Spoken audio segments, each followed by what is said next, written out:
Party की funding का source क्या है? फंडिंग का सोर्स प्रशांत किशोर की बुद्धि है, सरस्वती की कृपा है। आप बताइए आपका फंडिंग का सोर्स क्या है? आप अपना जीवन कैसे चलाते हैं? मेरी फंडिंग का सोर्स तो मेरी सैलरी है, बट आपकी सैलरी है, मेरे ठीक है। ऊपर नहीं हो रही है। अरे मैं बता रहा हूं, मैं आपका एग्जांपल दे रहा हूं। कोई पत्रकार है, वकील है, डॉक्टर है, उसको पैसा कहां से आता है? वो अपने दिमाग से किसी का इलाज करता है, किसी को लीगल सेवा देता है। आप पत्रकारिता करती हैं, आपको पैसा मिलता है। तो प्रशांत किशोर भी किसी उद्योगपति के लड़के नहीं है।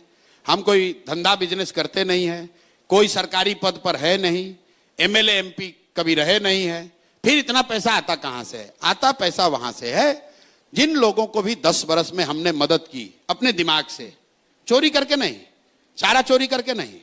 हम लोगों ने जिसको मदद की, वो आदमी समझता है भाई ये आदमी के पास हुनर है, कुछ समझ है, ये आदमी समाज के लिए कुछ कर सकता है। 10 बरस में उनसे मदद नहीं, उनसे पैसा नहीं लिया, लेकिन अब कह रहे हैं कि भाई देखो तुमको हमने इतनी मदद की है, अब हम एक प्रयास कर रहे हैं बिहार में, हमको थोड़ा मदद करो।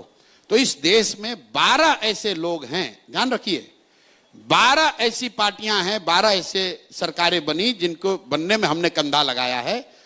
तो आप उनके जो समर्थक हैं या वो लोग हैं, वो थोड़ा थोड़ा भी योगदान दे रहे हैं तो पैसा आ रहा है। अब एक मिनट रुकिए, चूंकि आप मोदी जी के समर्थक भी, क्योंकि 2014 बिल्कुल मोदी जी को पैसा देने वाले लोग भी दे रहे होंगे पैसा हमको आज, और ममता जी को समर्थन करने वाले लोग भी बिल्कुल देंगे, क्योंकि उनको न मोदी से मतलब है, न ममता से मतलब है।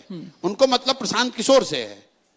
उनको मतलब यह है कि नहीं, इस लड़के ने मदद की है, इस लड़के में समझ है, ये आदमी ईमानदारी से कोशिश कर रहा है, चलिए कुछ योगदान इसको कर देते हैं।